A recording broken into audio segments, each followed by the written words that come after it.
I saw Den of Thieves, and Steve saw The Greatest Showman. The Greatest Showman. We are trying to convince Charlie that our movies are good, are better than the other. Hear us do that. And Movieverse. Mm-hmm. Are you ready for Movie Versus? Welcome to Movie Versus, the podcast where we pin two terrible movies in an all-out battle for the best of the worst. Here are your hosts, Tyler Lamb, Charlie Pixley, and Steve Channing. All on Movie Versus! Hey everybody, welcome to Movie Versus, the podcast in defense of bad movies. My name is Tyler Lamb. I'm one of the hosts. I'm with Steve Janik, another host. How's it going, Steve? It's going pretty good. Pretty good so far today. That's only, good. Only today. Every other day is awful. That sounds about right. I believe it. And then also Charlie Pixley. What's up, Chuck? I'm just ready to talk about this Han Solo trailer. Yeah, the one that. Hey, for all we know, it could be out. It actually is occurring. Yeah, can you believe that they bought a 4-minute slot during the Super Bowl during the halftime show? They cut into the show. I played two new trailers. Yeah, I thought it was more than 4 minutes. But I guess the stream I was watching just replayed the same trailer 4 times. I enjoyed when they were using the telestrator and they just spelled out Solo. Oh yeah, that was cool. It was weird to me though that they just had Ron Howard in front of the screen telling everybody over and over again, "Hey, remember Donald Glover's in this movie." Yeah. I was more concerned with the fact of like the newest change to the casting and that. Justin Timberlake is now Han Solo. No, because they had to do another set of reshoots, so Justin Timberlake's now replacing Paul Bettany. Oh, okay. Yeah. Right. Because Paul Bettany originally replaced somebody that I don't remember who it was when they did the first set of reshoots. I think it was Woody Allen. I actually think it was a non-white actor, which is kind of funny to me that they just replaced Paul Bettany's like purple. Yeah, that's true. Now he is. You're right. He's really committed to the role of Vision. He is a POC, a person of literal color. A POP, a person of purple. Yes. Yeah, so that may happen. Marvel Sodaverse. I honestly hope that they don't show. I hope that Solo still comes out in May, but there's never a trailer released. I'd be more excited to see it. That would be Just totally going in like if all the trailers are just like bad. teaser trailers where it's just the logo. They don't even have a Solo. teaser yet, right? No, they have nothing. The closest thing is Ron Howard just holding up the sign and being like, "This is." Well, and then there's the one font. picture of them all inside of the Millennium Falcon, and Donald Glover looks like he doesn't give a shit really, but he never does. Classic Lando. Yeah, I was gonna say so that's Lando's MO. The oh shit, I forgot what Don't I was let my saying. smile I'm fool looking you. I'm looking I don't forward give a to shit. I'm looking forward to the hopeful Cloverfield 3 trailer, and yeah. you know it'd be awesome because there's rumors that Cloverfield 4 is already shot, that would be fucking amazing if they showed a Cloverfield 3 trailer and then a Cloverfield 4 trailer right after it. I was just thinking about how awesome it would be if they redid the old Colt 45 commercials with Donald Glover. Oh, No, that would be pretty good. I can see that happening. Yeah. So on this episode, in this podcast, we talk about prequel. Yeah, on this podcast, we talk about movies. We try to make bad movies sound good. If you can't tell already, and to be fair, all of the movies we've created in the past 5 minutes, I would go see. The most shocker that will be if we get a TV spot out of nowhere for Avatar 2 or something. Oh yeah, that'd be great. Which could happen, Yeah. I guess. Well, yeah, it is about time for that to be happening. I mean, If there ever was a time, I guess. we've all been begging for it. The world has wanted more Avatar for years. Well, it does coincide with the release of the park at Disney World. Yeah, that just happened not too long ago. So I saw Den of Thieves with Gerard Butler. Depardieu. Yeah, and O'Shea Jr., Ice Cube Jr. And Steve, you saw and Curtis Jackson. Yeah, Curtis Jackson. My bad. And Steve, you saw The Greatest Showman with Hubert Jackman. Yeah, the great French actor. And Zac Efron. Yeah, there you go. And Zendaya. Okay. Isn't that MJ? Is that Zendaya? I guess. Like the girl from Spider-Man? Yeah. Okay. Yeah. All right. That's all I know her from. Was she like a? She had her own. My nieces watch a show that she's on Disney Channel called Casey Undercover. Mm-hmm. Mm-hmm. Only she's a high school. It's basically like a live action version of Kim Possible. The Vice unit, and they do undercover sex things. No, Charlie. So Charlie, what are you're the one asking the questions. We gotta convince you that our movies are good. So what do you got for us? So once Zendaya gets a taste of the drug life, is she ever able to step away and make a solid line, or does that line always let's stay just blurred? From what I've heard, she can't stop getting high. Yeah, she gets too. She's too deep. Because she's the trapeze artist. Oh. Yes. All right, so Steve, go over your movie, please. Tell me about it. So the basic story of the movie is, you start off with Hugh Jackman's character as a young man, and it shows him and the trials and tribulations he has of like trying to court this girl that he sees a lot. His dad is a tailor. Like, he and his father are very poor, and they make clothes for people. And one of the men that he makes clothes for, he has a daughter, and they kind of have this like relationship, and he really loves her. She ends up getting sent away to finishing school, and his father ends up dying, and he kind of ends up living on the street for a while. But then throughout that, they kind of come together and make a family. But the main part of the movie is he's working as kind of just a normal day-to-day kind of guy, but I think he's doing taxes or crunching numbers more or less for like one of those trading companies, pretty much. But a monsoon hits their entire fleet and puts the place out of business. And so he's like, fuck, I don't know what to do. But because like no one in that business gives a shit anymore, he ends up stealing the deed to the entire ship fleet. Oh, okay. And he uses that as collateral. Because like they don't care about the deed anymore because it's all at the bottom of the ocean. Yeah. So like they just like pack up and leave like, fuck this place. And so he steals the deed and then uses that as collateral for a loan. And what does Jamie Foxx have to say about that? About the collateral. Oh. He's like, Tom Cruise looks pretty good with silver hair. He did really. But no, so was that even that movie, right? Yeah, Tom Cruise. He was just upset the entire time. Like he did not want to be there. He was very just forced into that whole situation. Anyway, so he uses that loan money to create a museum, and he uses like a lot of wax figures and like has a bunch of like crazy things. Like he has a model of the world's tall, or I believe he has like a taxidermied world's largest giraffe, like world's largest elephant. I thought you were gonna say man, like a taxidermied human. No, you said he has a lot of wax figures. How does Paris Hilton feel about that? Not a fan. Okay. She's real upset that he's taking the money from her. Yeah, she finds it very repulsive. Yes. Get it? Because remember when she was on her knees?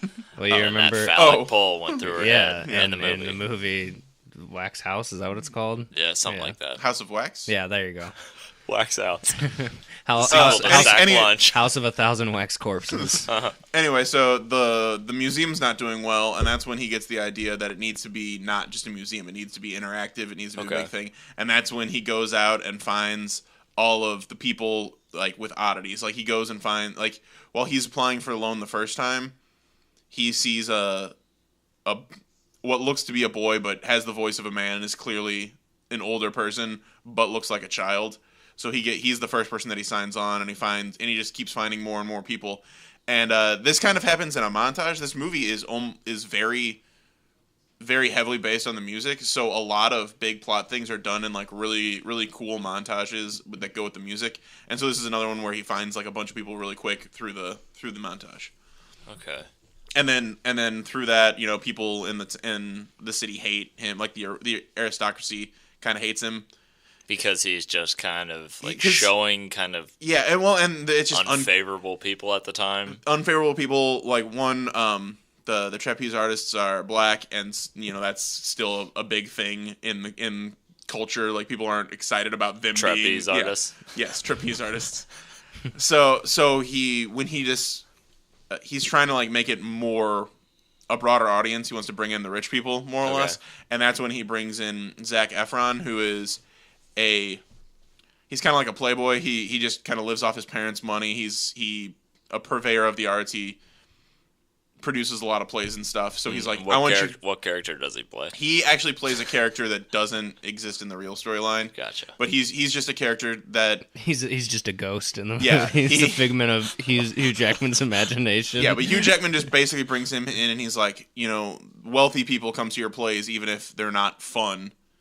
I want you to help bring like this crowd that I can't tap into. I want you to come and help me get them in the seats. And who does Tay Zonday play? Sonic. Yeah, that one girl that you said was the. Oh God, Zendaya. Oh, there you go. She plays that's one of the.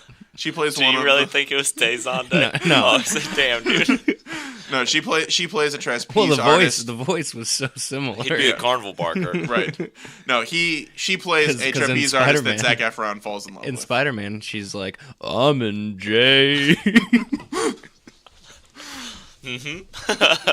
And then she keeps breathing away from the mic. She turns away from the. There's from some the more. boom. That's the basic part of the story. About how far into the movie does the circus actually get started? Well, they kind of.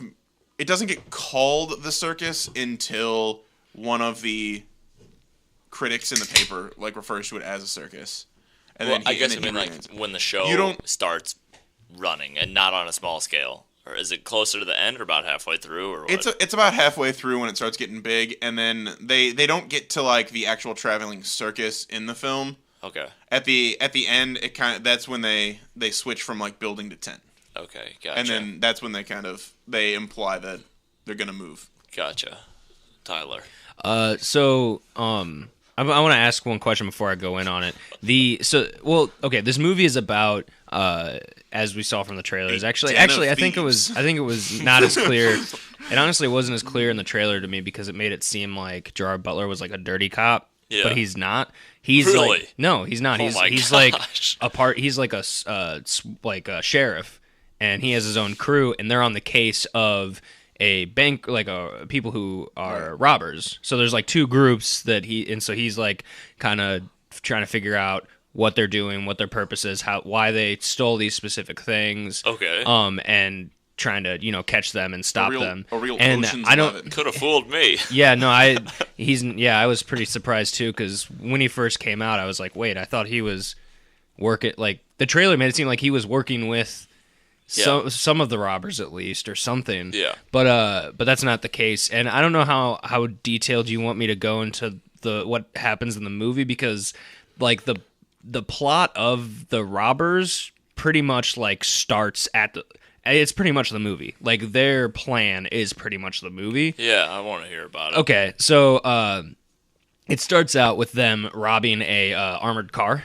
Now, is O'Shea Jackson one of the robbers? Or yes, he's the his driver. Own guy, kind of. Okay. He's the driver for the crew. And 50 Curtis Jackson and 50 Curtis Jackson. Yeah, 50 Curtis. No, I'm sorry. As the multiple man. 50 Curtis Jacksons. Okay. And some other guys that I don't recognize. They're kind of that's one of the Tay Zonday. They're kind of they're kind of the leaders of the group. And they rob this armored car. And in the process they end up kind of getting into a firefight. It wasn't on purpose that they got into a firefight. They didn't want to kill the people, but they did because one of them reached for a gun, so they shot him. You can't reach for a gun. And so they take the car. It turns out that it was empty though. They had already made their drop off, and Gerard Butler's kind of got him. What the fuck? Why did they steal an empty armored car? Because they want to use it. He's another armored car later. It's a bait and switch. He's able to, because one of the guys died in the crew in the gunshot fight, the firefight that happened. The gunshot fight. Yeah. and he's able to kind of sleuth out O'Shea Jackson Jr. talking to this guy. So he's like, okay, he's probably part of the crew. Gets him via his own methods. This is like, I mean, it's not a dirty cop kind of thing. Like, he's not doing drugs, but he definitely like brings him into their own area, not actually into the precinct. Oh, and gotcha. Is that like safe house scene in the trailer yeah, where it's just like an apartment or something? Yes. Okay. Yeah. And they're able where to... they have like all of the pictures of all of the people that are in the group with yarn. That's actually in the station. Oh, but damn. the scene with the cat, like, those are two separate scenes. Yeah. I didn't actually remember seeing that in the trailer. Oh no, I they just have one of assumed that it was those in because there.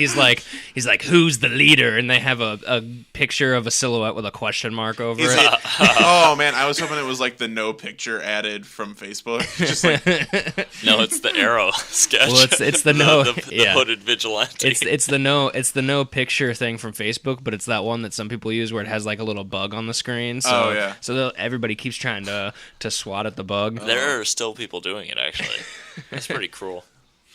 And so they kind of squeeze out of Ice Cube Jr. that he's like, I'm just the driver. They squeezed him out. Was he already getting the ice tray? Quite literally, because Gerard Butler choked him out and like almost killed him, and he just to kind of be like, we're not. Like, we pretty much have a license to kill. Like, we will do this. Tell us the fucking information.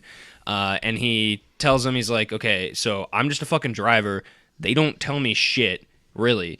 Like, I don't know why we stole that thing. This is how I met them. This is how, and pretty much lays out everything. He's like, that's all I know. I don't know what happened to, they had robbed a bank earlier, and he's like, I don't know what happened to that money. Because I didn't get any of it, like that specific money we robbed. Why is he still doing this for him if he's not getting any money? Well, no, he's getting paid, but he's saying he didn't get any of the money that they robbed from the bank. Direct, gotcha. Receipt. And he's like, I don't know what they're doing with it, blah blah blah. And he's like, okay, and they let him go back to. They're like, okay, well, we'll be in touch, kind of thing. Surely with the tracker. No. Oh. But they hit him with the blow dart later. because they now they have names of all the people. Yeah, that's right. But is it like Mr. Big? No. It's Shorty. Like it's their actual names. Sex and the City universe. I mean, it's really Samantha. It's Charlotte. It's really it's I thought he was about to go into a P.D. Pablo song. No, I was Charlotte Crystal. I was really ramping up for Mambo number 5. It was one of the two. And he fuck, what happens after that? Oh, well, no, yeah, their names are like literally just normal names. It's like one of them the main guy might be Ray. That might be his first name is like Ray or something like that. So what did Fox think about that? Yeah. I was thinking more Romano. But so there's he's tracking him down. Meanwhile, Gerard Butler's too much in the case that his wife ends up taking the kids and leaving him. So there's trouble at home. Gerard Butler's kind of a shit show as far as like as far as a person goes. He's kind of a shit show. Like he's doing his job and getting it. Yeah, surprisingly, I was telling Steve. I was telling Steve earlier that he surprisingly does an American accent in this movie. He doesn't do nice. Yeah, which was because I'm pretty sure in that Law-abiding citizen, God's Egypt. Oh, okay. Is that what it's called? Yeah, he still has his Scottish accent in that movie. It'd be funny if it's just like, well, nobody ever asked me. Yeah, I could definitely do one, but just ask. Whatever. I thought that's what they want. You hired me using this accent. And then so it turns out, Steve, you were right that they took that armored vehicle they're gonna go rob the Federal Reserve, because the Federal Reserve, what they do is they track all the serial numbers of the bills, but every day, I think it is, there are bills that are removed. Yeah, removed that aren't being tracked anymore, and they shred them and throw them in the dumpster. Old bills out of circulation to print new ones because the old ones just get too fucked correct. up. So their plan is to pretty much get in there, get in there and take the money that is going to be shredded, and so then they have money that isn't tracked that they don't know is gone. Right. So you're going to take the money and run, much like a Steve. Yeah, exactly. And so what happens is, and this is where it starts to get more intricate, Ice Cube Jr. gets a job at like a Chinese delivery place, and he delivers Chinese food to a couple workers inside of that work for the Federal Reserve. And when he goes, he also has an extra bag, which he like puts up in the drop ceiling of the bathroom. Okay, now so that he has so egg rolls. Intentional. Yes. So that he has egg rolls for later. When you were first saying that, I was like, "Wow, that's a coincidence." Okay, he just doing it on purpose. And then so then later in the movie, what? Okay, so I think Gerard Butler kind of figures out they're gonna go after the Federal Reserve, and he's like, "Okay, this is what's gonna happen." But then and he actually fucks the main bad guy's girlfriend.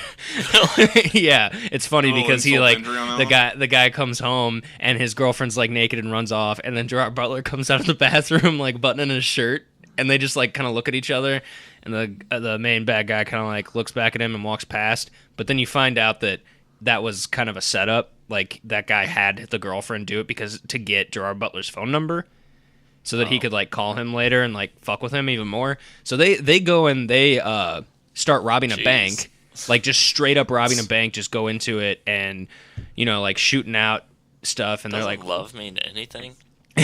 No. Okay. I mean, it doesn't cost anything. So, what's love got to do with it? And apparently nothing. So now there's a bunch of cops and they're like, "Hey, we're robbing this. We have these hostages. We need you guys to get a fucking helicopter over here with like this much money. Drop it off. Get that shit to us as soon as possible. Every hour you don't have it, we're killing a hostage." And so they're like, whenever that has ever happened, have they ever given them like a helicopter with like a busted gas gauge so that they can only get like 20 feet? I don't know. Yeah, and then fall like on top of people, or they'll be fine. So they call him and they're like, "Oh well, they have a negotiator," and he's like, "Okay, you're fucking around. That's one hostage dead." And they take a hostage and kill him. And they're like, they actually do it. I'm smelling an inside man. No, they don't. They don't kill the hostage because that's also been mentioned earlier. Cowards. That they didn't kill the owner of when they robbed the armored truck. It was outside of like a donut shop, and they didn't harm the donut shop guy at all because he was unarmed and not because these guys used to be military actually. Gotcha. And so they like know how to use guns, and they're not trying to actually like harm people. They're just that guy reached for a gun. Well, and not physically, just financially. Yeah, exactly.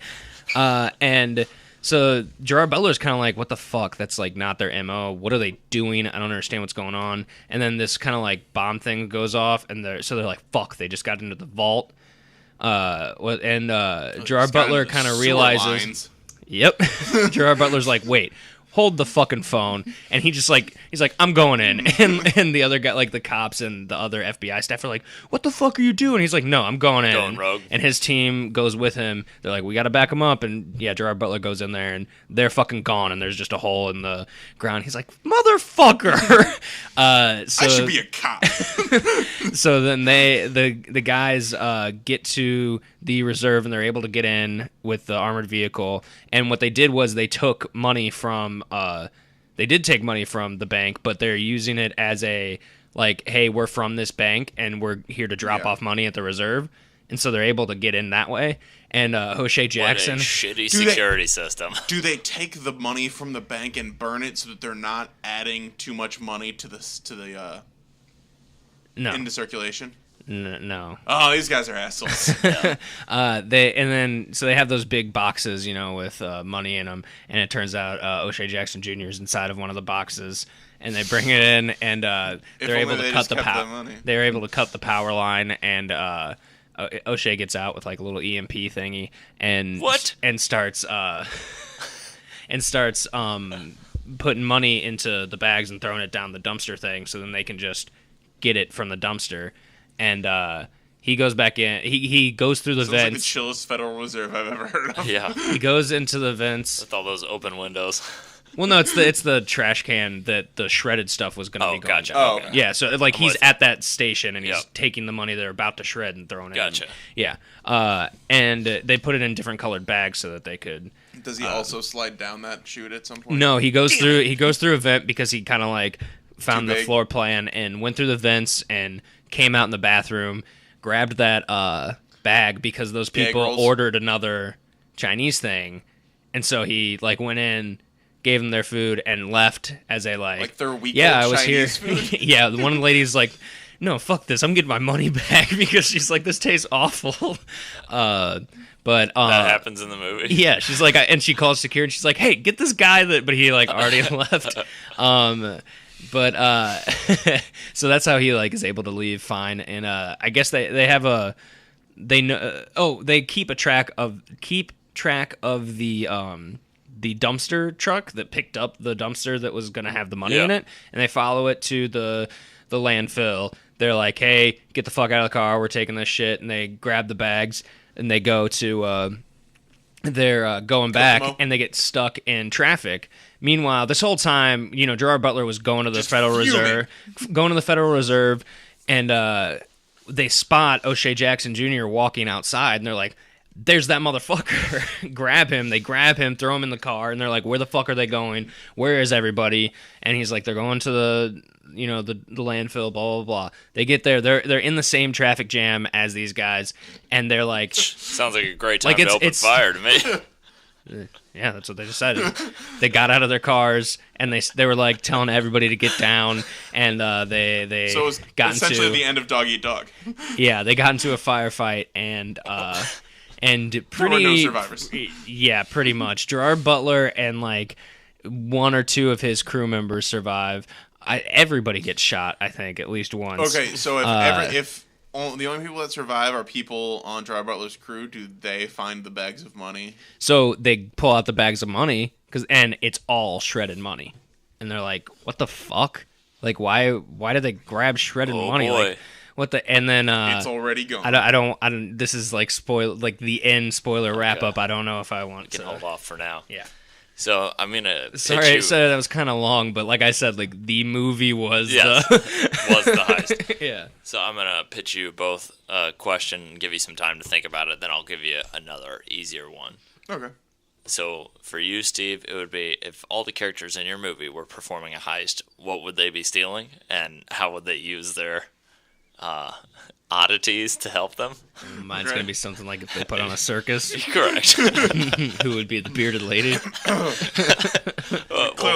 What would some of their oddities be listed as, and who would be leading it, and what would be like the couple main events? Okay.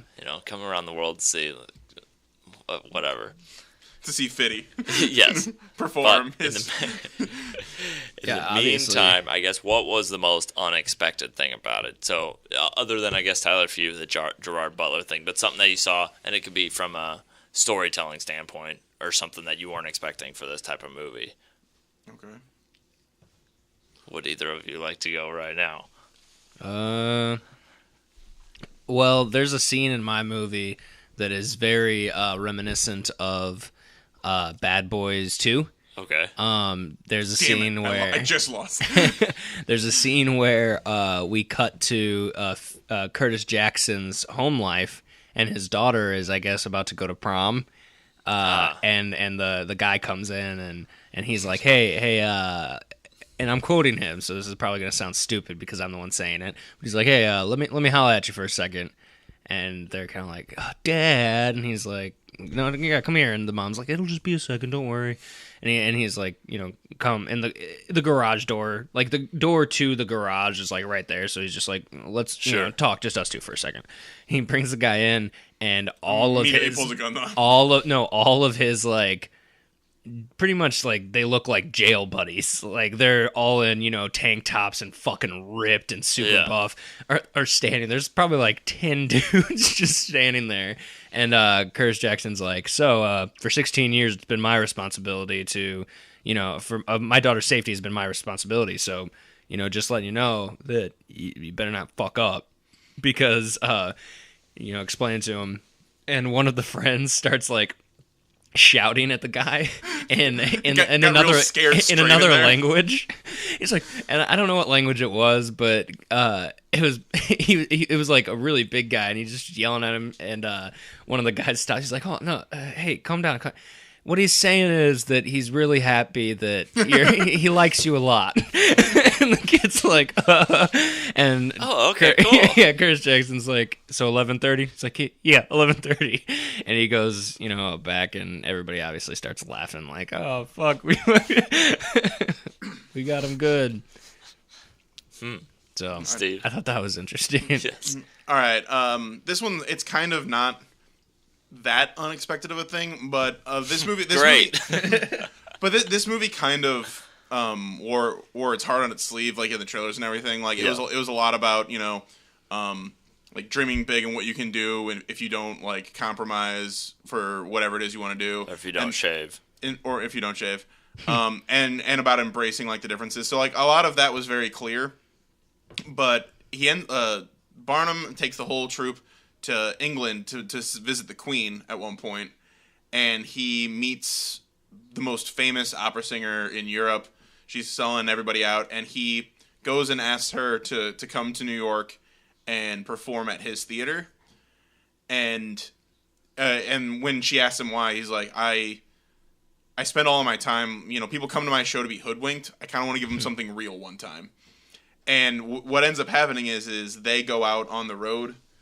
They go out on the road for a couple months. Yeah.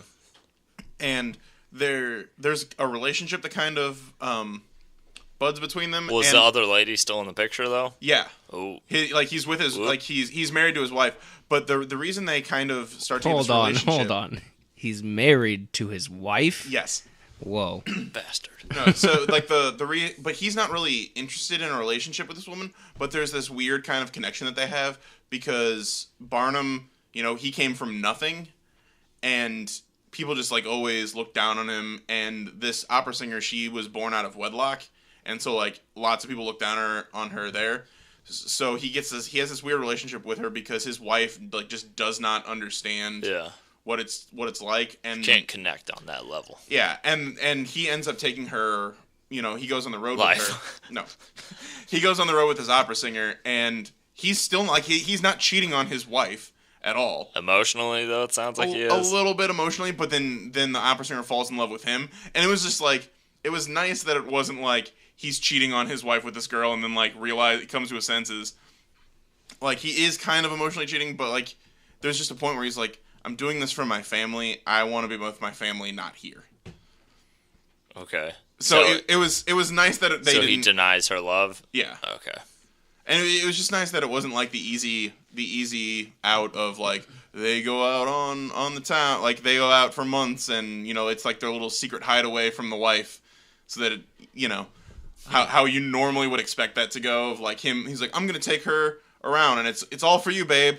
And then he just like sleeps with her like every night on the road, which is like what usually happens in these movies.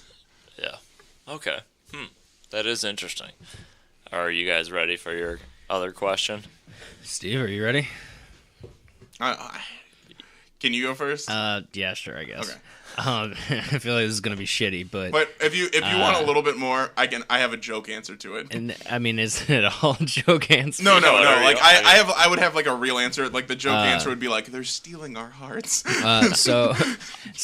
Obviously, what 50 Cent like would already, be, obviously. 50 Cent would Clearly. just be people. He would be the ringmaster. Well, no, he would be. First off, somehow Britney Spears is involved, and she's the ringmaster. He would be the bar master because he has the best bars out of anybody, and he would. Does he? He would rap.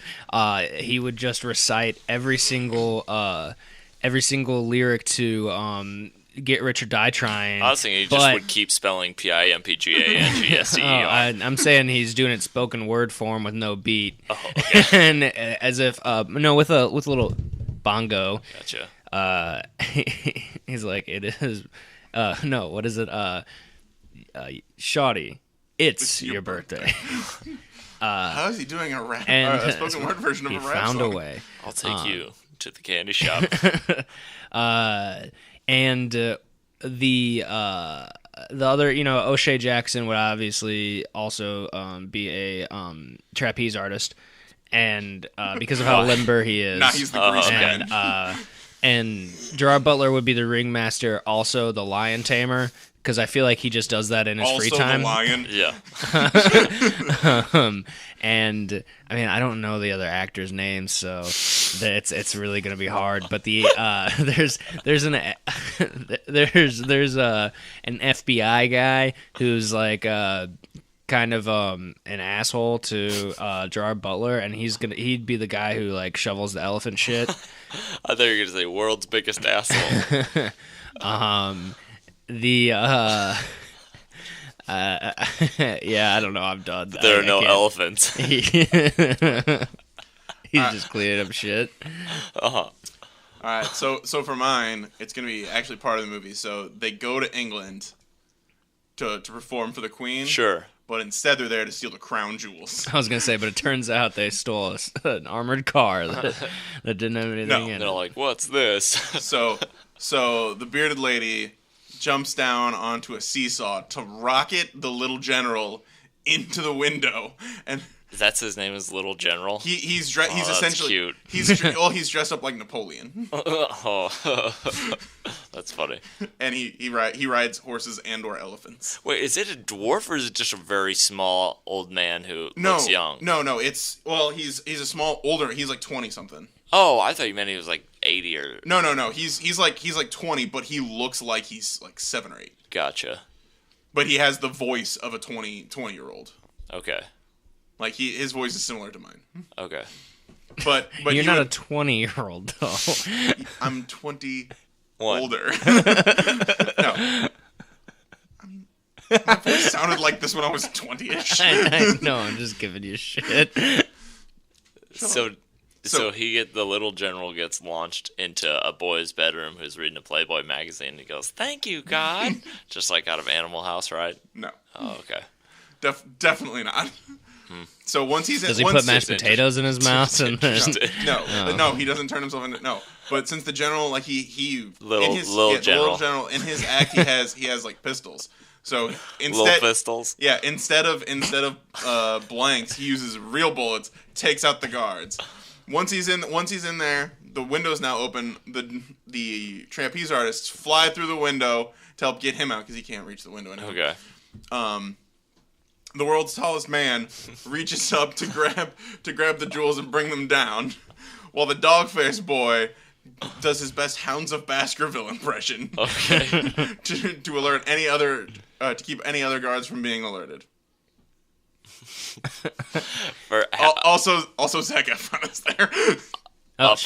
Up until the point when, right after you said that the little general pulled out his little guns and shot 2 big guards, I forgot that you were doing a scenario, and I was like, oh shit.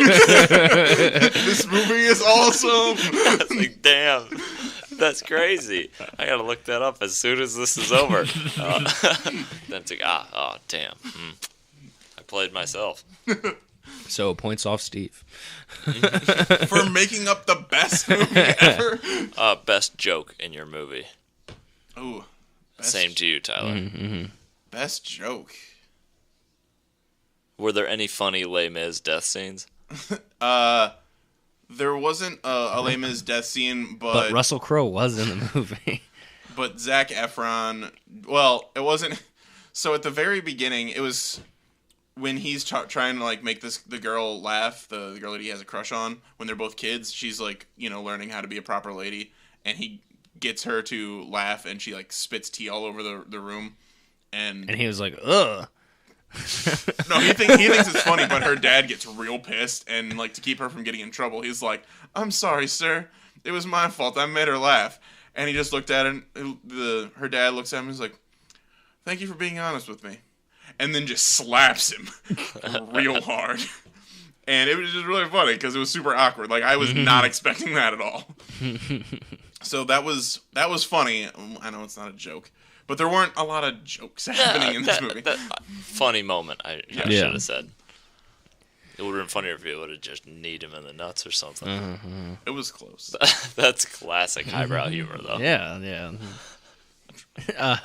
So in my movie, there's a scene.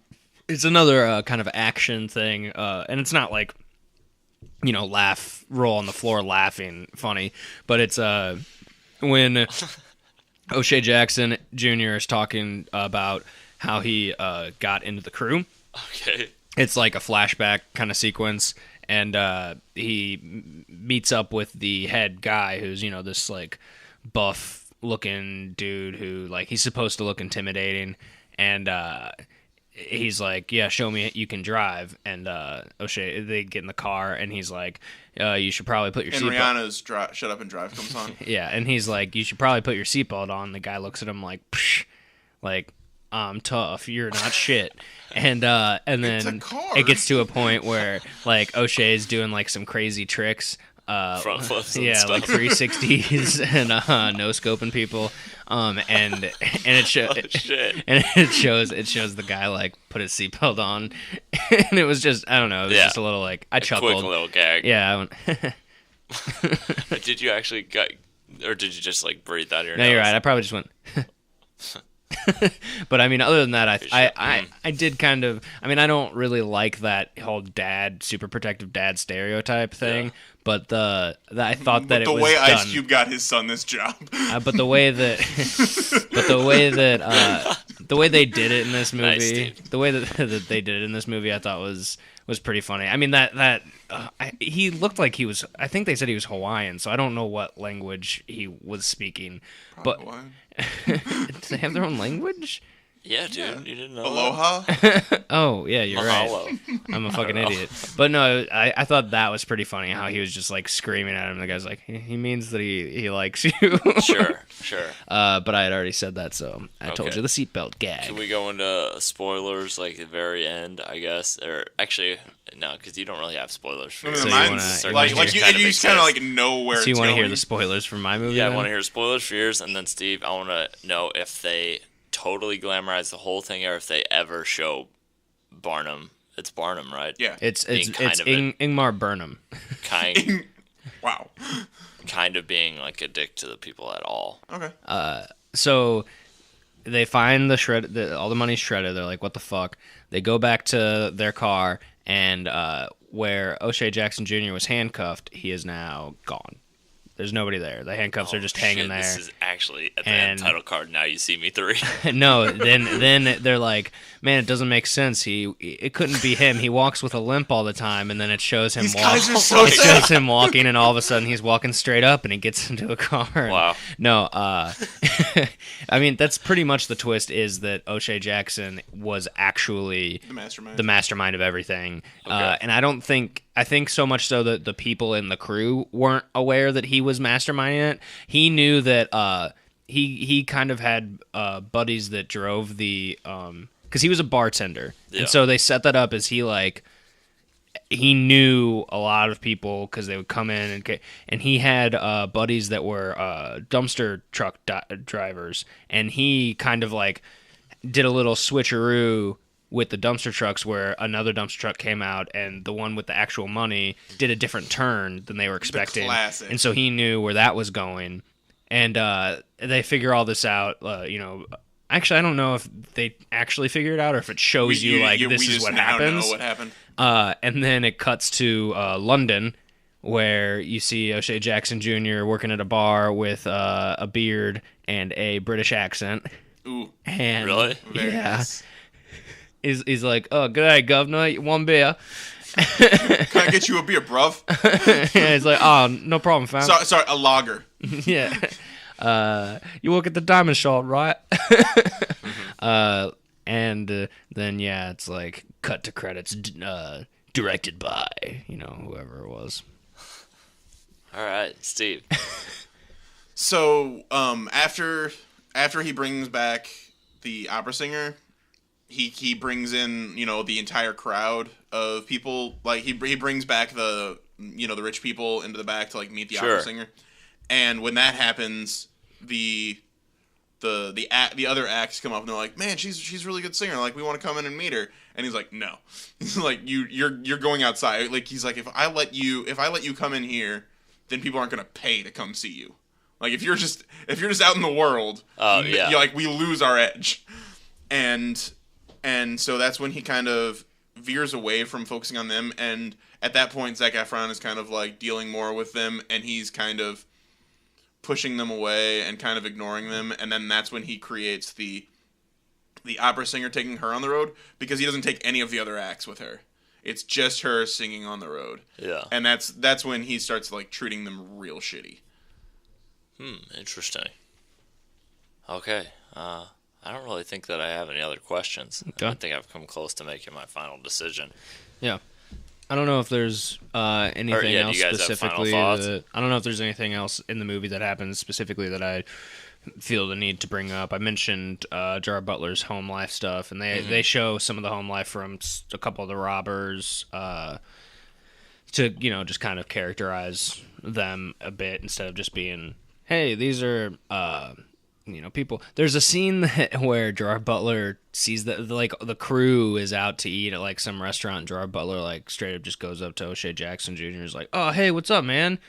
I spotted you at the gym the other day. And he's like, kind of being a dick. And he's like, no, you didn't, bruv. And I was like, he's like, not yet, not there. We're not there. And he's kind of being obvious. So then later they're like, okay, are you a fucking cop? Like, where's your wire? Like, what the fuck is going on? And he's like, no, I'm not. And they're like, okay, well, then how do you know him? Because you sure as fuck don't know him from the gym. Like, what actually? And he tells him, he's like, they found me and they strong-armed me, and I told them what I knew, which is nothing. Like, I told him I'm the driver, and like I don't know anything else, and so they're kind of like, okay, like, yeah, like we're not gonna fucking kill you then. Like, how does that work out with those guys if he's really the mastermind? They didn't know that he's really the mastermind. Oh, okay, so he's actually playing his own crew too, kind of. Yes. Okay, gotcha. Yeah. But like a real mastermind. Like a real master of disguise. Yeah. And Charlie just did a turtle emote. Yeah, so I mean, I don't know. I don't think there's any other like specific story points that I have to bring up or anything like that. Okay. I have like two quick things. One is that just overall, like all the choreography like really goes well. All of the music works well in my opinion. There is a really awesome scene, and I think This Is Me. I believe it's in the This Is Me shot where the bearded woman, the woman who sings that song, she's doing something and she's kind of moving regular speed, and the entire rest of the cast is doing like a really cool like choreographed dance number, but they're in slow-mo, and then she comes out and like does some singing, and when she hits a certain beat, the background like speeds back up and they'll like hit their mark at the same time. It looks really cool. But there's a really cool song number of Hugh Jackman bringing Zac Efron in. He's like trying to convince him. Okay. And they're in this bar and they're just drinking, and it's really cool because it's a really well choreographed scene of like them drinking and the bartender like sliding things around and moving things off the table as they like get up and dance or on the bar and things like that.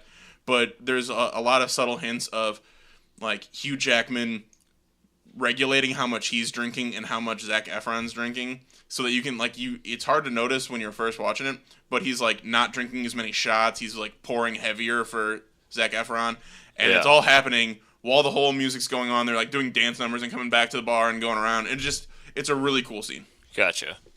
Okay. So what do you got, Charlie? All right. So after heavy consideration, because this was pretty close up until towards about the end, and I'm going to go with Steve's movie. Knew it. Only because, Tyler, you had me up until the point where cut credits. Really got the... No. Up until I learned there was no Little General in your movie. I knew it. I knew that was the... always Little General, dude. Actually, he might the be second you mentioned Little General, I was like, God fucking damn it. No, it's because I was actually kind of intrigued by it so far, but then once it's like, oh, they found the truck and it was all the shredded money still, then it just kind of became like, this seems like run-of-the-mill to me. And it also seemed like Steve might have actually enjoyed his, and it seemed like you probably didn't give a fuck about yours. So that made me more inclined to want to see Steve's. Well, I guess I would say you were right. I did not give a fuck about my movie. I'll just go into real thoughts. You're right about I'm surprised that the score I the twist at the end seemed pretty contrived. Like it just was like, oh yeah, by the way, he's the mastermind. It was like, what? Like that there was no, really inkling that was going to be a thing. Like it was a Kaiser Sose twist, but at least in Usual Suspects, they're trying to fucking find Kaiser Sose. They don't mention like who. I guess they mention once that who's the mastermind, but then they find out that one guy's the leader, and they put his picture over that question mark. They're like, okay, yep, we got a name, we got like this is it, and it's never talked about again. Yeah. So that was kind of weird. It was long and it was boring. It was like 2 hours and 20 minutes. Holy shit. Wow. Yeah. And when they were robbing that bank where they were like, we're going to kill a hostage, I looked at my time and there's still like an hour left in the movie. Oh. And I was like, Jesus Christ, this is insane. Still not as bad as Boo 2. When we both looked at the clock, we're like, so we've been in here for 10 minutes. Oh, yeah, we thought we had been in there for a fucking hour. Oh, my God. That movie's terrible, though. But, this was just, I don't know, it was so...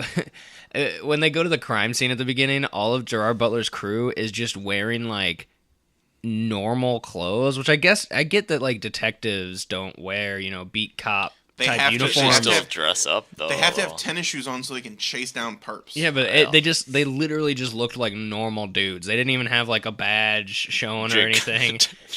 Jinkos and a tall and then the whole crew. And then they were like, "Oh yeah, the guys that wallet chain." They were like the drivers were just getting breakfast, like they were stopping to get breakfast. Yeah. And it shows like the donut box on the ground with like blood over it. And Gerard Butler's like, oh, and opens the box and takes a fucking donut and starts eating it. I was like, the absolute madman. Like, what is... Ooh, lad. He did yeah, exactly. He had to do it to us. He had to take a bite out of that fucking donut. And then he like doesn't eat the whole thing and then just throws it on the ground. And the FBI guy who's like a dick to him, he's like, "Are you serious? You threw down the rest of the donut in the hot zone?" I don't think that's him being a dick. I think that's him trying to preserve the crime scene. Oh, I shouldn't be eating this. I shouldn't be putting my DNA all over this crime scene. Unless he was trying to contaminate it with his DNA. And honestly, he wasn't realize it was there. He wasn't that much of a dick for most of the movie. And at the end, he actually came up to Gerard Butler and was like, "Hey, I'm sorry that you lost, you lost one of your guys, Gotcha. during this like that." I was pretty surprised that entire crew gets killed. Like, I was not expecting everyone to die. I was like, okay. I thought that they were maybe gonna get away with it or something, but yeah, it just wasn't. It wasn't that good. Here, Charlie, do you want to take over the readings here? Sure. Go ahead and the ratings. the whole Rotten Tomatoes deal. Den of Thieves. It looks like we're at a 41%. That's 83 reviews counted, 34 fresh, 49 rotten. So let's check out some of these, which is higher than I expected. What's the critics' consensus? What do we got with that? Den of Thieves pays energetic homage to classic heist thrillers of the past. Unfortunately, it never comes close to living up to its obvious inspirations. Yeah, The Usual Suspects. The thing that I liked about it, couldn't say that. I did find it interesting that the heist was the entire movie. Like when they went back and they were like, "Oh yeah, they revealed they took it because of this plan," and they did. Right. I was like, "Oh, okay, so literally everything that they've done so far is just for this one heist." That's cool. So I did like that, but I can agree with that critics' consensus. Who's Danny Ocean? Danny DeVito. Here's some reviews. The end result is a mess of elements that overstay their welcome and a central caper that loses momentum. Mm-hmm. This person really likes the movie Heat, I guess. A shoddy riff on Michael Mann's Heat. This misbegotten mess doesn't even bother to acknowledge the 1995 crime classic. Okay, I've never seen Heat, so there's one other review. Awesome. Heat. And it just says perfect. Here's one. It's competent enough, but depressingly familiar stuff. Positive review. Yeah, I mean, I get that, though. I feel like I felt the same, but I wouldn't have given it a thumbs up. I would just say don't bother. But I feel like when it's one of those where I feel like it's a movie that people will like, but I just didn't. You know what I mean? I saw it when Charlie was going past. It was at 70% audience. Really? Yeah. See, it's one of those things where I was watching. I was like, man, I'm sure some people just fucking love this movie, but it is not.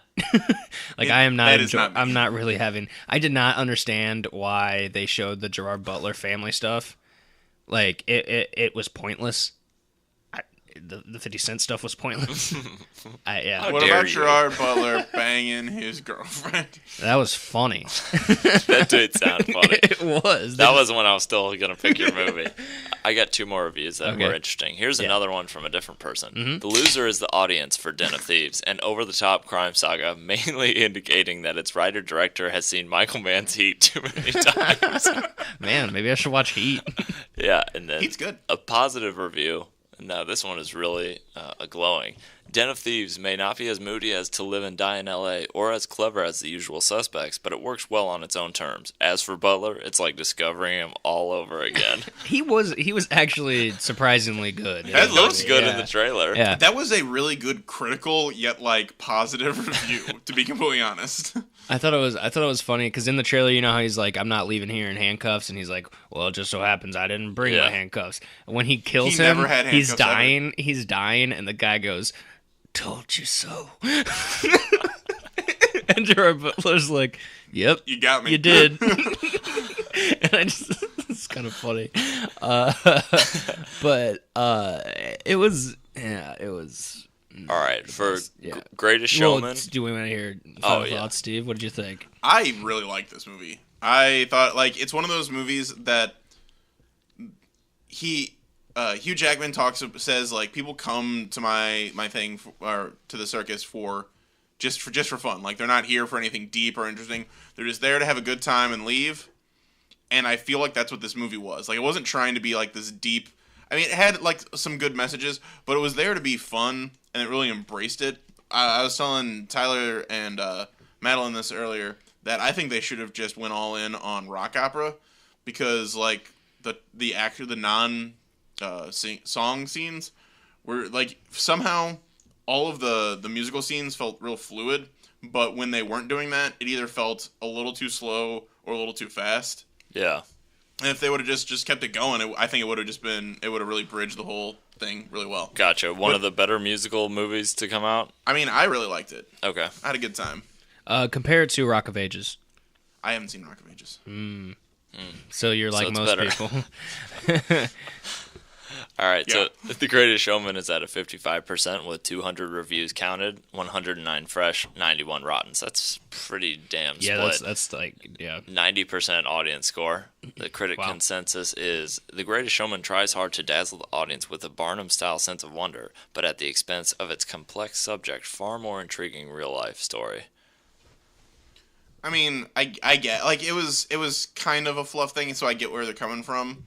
And they could, if they were going to make a real gritty Barnum story, you wouldn't want it to be a musical, because that would be weird. Yeah, and I understand that part too. I guess I'd rather just watch a documentary about that than what actually happened. Yeah, if you were going to do that, you definitely don't want it to be a musical. It would you'd be like, okay, this is weird. They're fucking abusing elephants right here, and all right, let's sexually see. abusing. Well, I assume.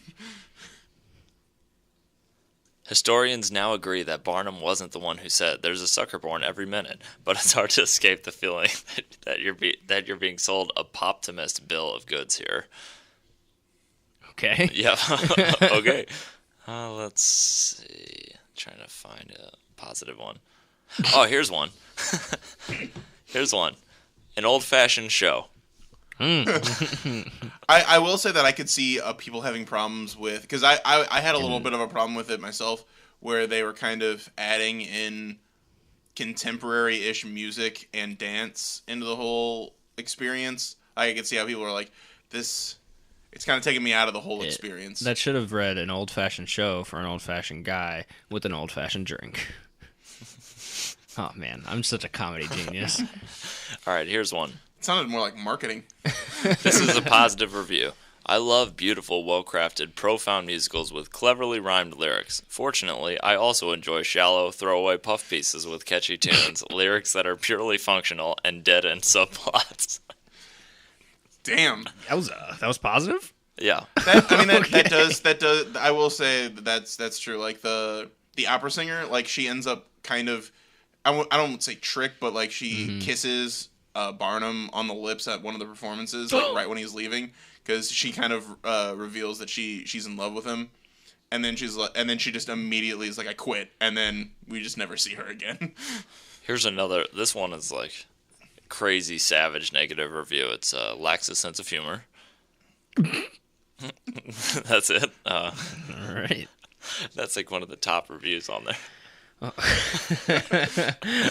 Okay then. No, but like if you just want to hear like, and I was listening to the music today, and I don't know if I like the songs as much without the movie accompaniment, but like it all came together really well, and like the whole time I was just it was a fun time. Yeah, it sounds like people are losing it over the soundtrack for it. Yeah. Let's get one more. And then... I got two more one-sentence ones. Okay. All right. There's fun to be had here, as long as you do your best not to think about it too hard. And then my favorite one is, sometimes you just have to give it up for really talented hucksters doing their all to impress you. I do want to say one last thing. There is like this weird part where Barnum apparently gets calling it the circus from the critic that's like constantly giving them trouble. Yeah. And I was like, the reason we call things circus is because of the circus, not the other way. Like, there's no context for him referring to this as a circus. Like, they did have a circus in Rome or whatever, but that was referring to like where they did the stuff. So just like the big large area, like the big large open area. So it was probably circular in shape. Yeah. So like it wasn't really the circus until the building burned down and they like went and did the tent situation. Yeah. So it was just like like him using that as an insult is nonsense. Yeah, I was thinking that when you mentioned that, I was like, wait, that was a word before the circus was a thing? Like they just did that. I was like, that's some real circular logic. Circus logic. Circus yodeler. All right, with that, I think that's all for us. Go check us out on Facebook, Instagram, YouTube, Movie Versus podcast for all of them except YouTube's just Movie Versus. Make sure search Movie Versus and then do the old. There's like a filter button and you can do channel and yeah. Go see The Commuter. Go see The Commuter. Yeah, Wilmer Valderrama will be on next time. He wasn't able to. I thought he was sick. He said. I thought he was. Yeah. But I mean, I called him about it and he just said good day, sir. And with that, I guess, thanks to Jeremy Lamb for the theme song and Scott Blackwell for the graphic, our little image, Annie Wishman for our photos, and go check out Beyond the Blast Doors. Go check out Good, Better, Bad on YouTube. Go check out. And I think Beyond Blast Doors is exclusively YouTube as well now. Go check out This Film Is Lit, Critical Misadventure. Those are all out there for your ears, your viewing pleasure. They're all free. So enjoy and bye.